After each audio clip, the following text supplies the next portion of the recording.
So we are back with Simon Hill from Hillside Paws for Life. Simon, how are you? Very good, thank you. It's been about a year since we last came here. It has, yes. How's things progressed over that last year? So we've been incredibly busy. I've got a great team around me now that me and my wife have put together. We're all striving for the same goal, and that's to be the best in the world. In order for us to be that, we need the best facilities as well. So is there any new facilities that you've been working on in the last year that you can show us? Yeah, definitely. We've got quite a lot of facilities now. So we've got a viewing area, which is for the customers. So they come and spend some time with their dogs, which we always encourage. So there's lots of facilities in there for them to use. So we've got refreshments and nibbles for them and the kids.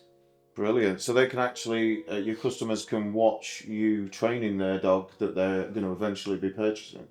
Not so much watch the training, it's more for them to come and spend time and socialise with them. So when the dog goes to them eventually, they've got a bit of a rapport with the dog, so that the dog knows them when they go to the new home. Brilliant. So tell me a little bit about what sort of dogs have you been breeding and training over the last year? So we've got lots of different types. We've got Cocker Spaniels, we've got Labradors, Golden Retrievers, and all your poodle crosses. Yeah, so the poodle crosses are really popular, aren't they, at the minute? They are, yeah, fantastic for people with allergies. Again, for around the house as well. You're not, constantly hoovering up fur. So they're a great all-round dog. So I've seen a lot of your social media. It looks fantastic, and I've noticed that you're doing a lot with service dogs. Can you tell us a bit about that? Yeah, we're doing a lot with service dogs now. So that's working with people with disabilities. So maybe they're in a wheelchair or they've got autism or something like that. We work very closely with the customers on these dogs. A lot of the facilities that we've built are for the service dogs to make them the best of what they can be. So what kind of stuff can these service dogs do?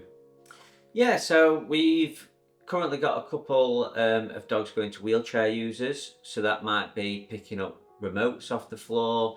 It could be pressing buttons. So if you go on a lift, press the button for the lift to open. Wow. Picking socks up off the floor. And again, walking nice next to a wheelchair. I know that you work a lot towards helping people with autism with these dogs. Can you tell us a bit more about that? Yeah, we do. We do a lot of people with autism. Dogs are absolutely fantastic for people with autism. So we can teach deep pressure therapy. We can teach them to halt at the side of roads, so the dog will halt and stop the child from crossing the road. Or we can teach them to tug, which means they get to the side of the road, and when it's clear, the dogs will tug the child across the road.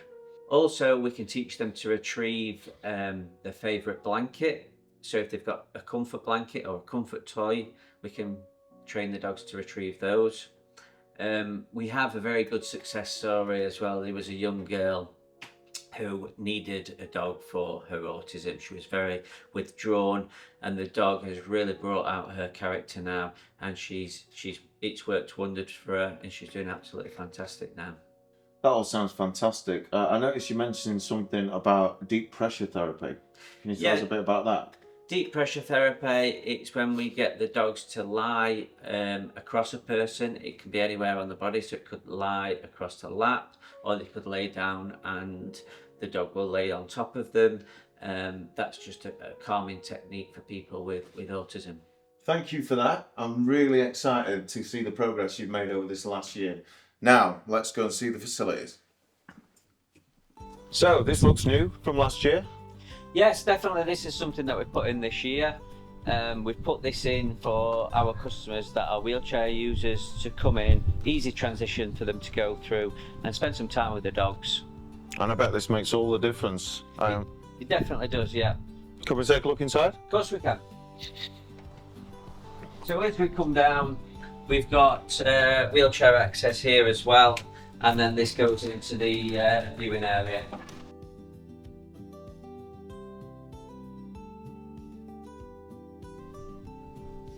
So this is where the customers can come and meet the dogs while they're in training. Yeah, definitely. If we are a local customer or you've got some time that you can come and spend with the dogs, it's always good if you can do that.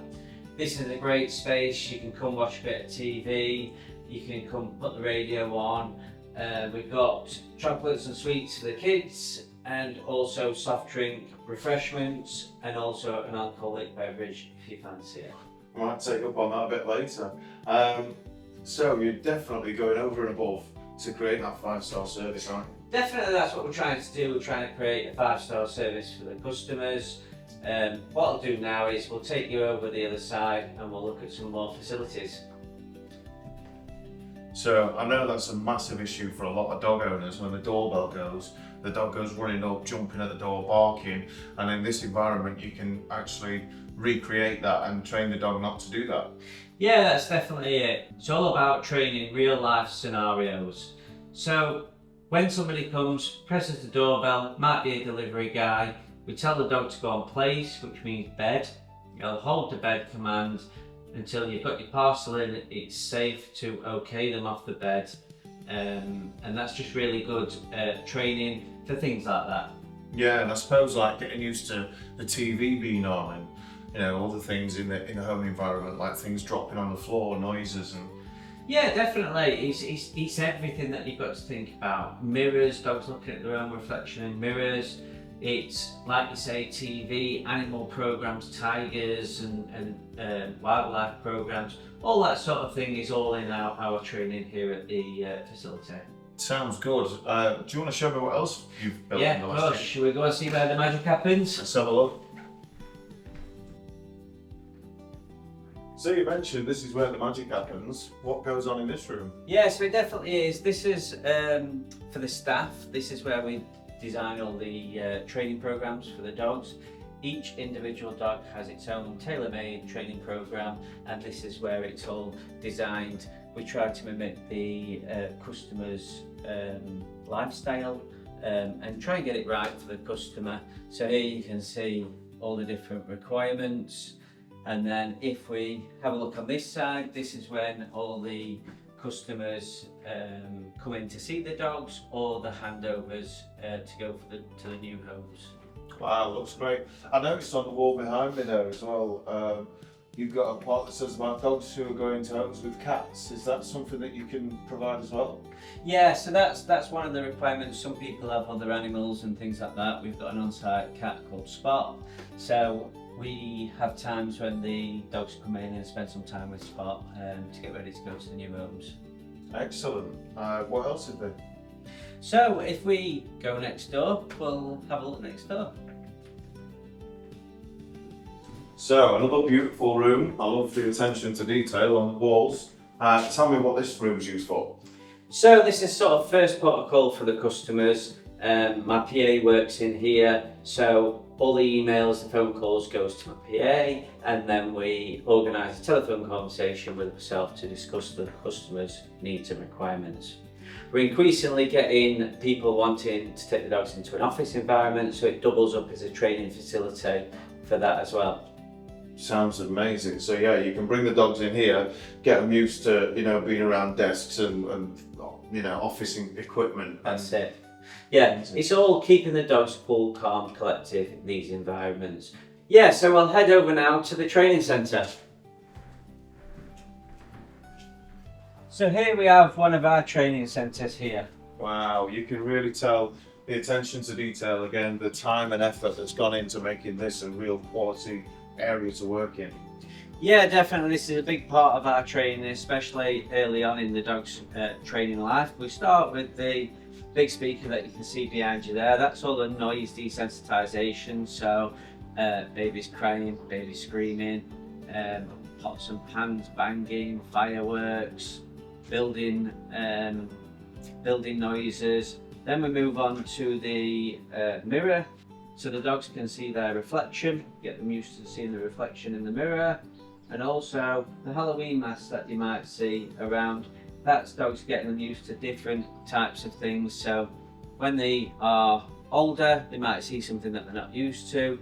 The dogs will recover very quickly because they're just like, I've seen all that before. We do a lot of the wheelchair work in here, walking alongside of the wheelchair, picking things up off the floor.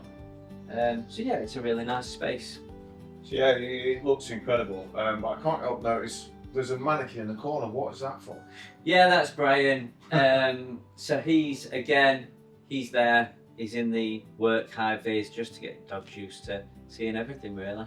Wow, looks incredible. Have we got anything else to look Yeah, at? so we'll pop next door. We'll see what we've got for you next door. Amazing. So I see you've built an agility course in this area. Yeah, you are right, but it's not exactly an agility course. This is to build dogs' confidence, putting them in positions where they don't feel safe, but doing the repetitions, the dog will feel comfortable and safe to do these by the time that they've finished the training program and over to the new homes. So we start with the open staircase, so the dog's looking through the open stairs. We move on to the rickety bridge, down, up onto the A-frame, then we go on to the bigger A-frame, and then we also have this platform where they're high off the ground, but it's also unstable for them to walk along and then get back down the other side. This all builds confidence in the dogs, so anything that they come across, bridges or anything out in society, when they've gone to the new homes, they can deal with all this sort of pressure. And so they're used to it already. That's it. Amazing. Well, thank you for showing me around these incredible facilities, and the work that you've done in the last year is absolutely amazing. Something for you guys all to look out for online. Hillside Paws for Life, trained dogs.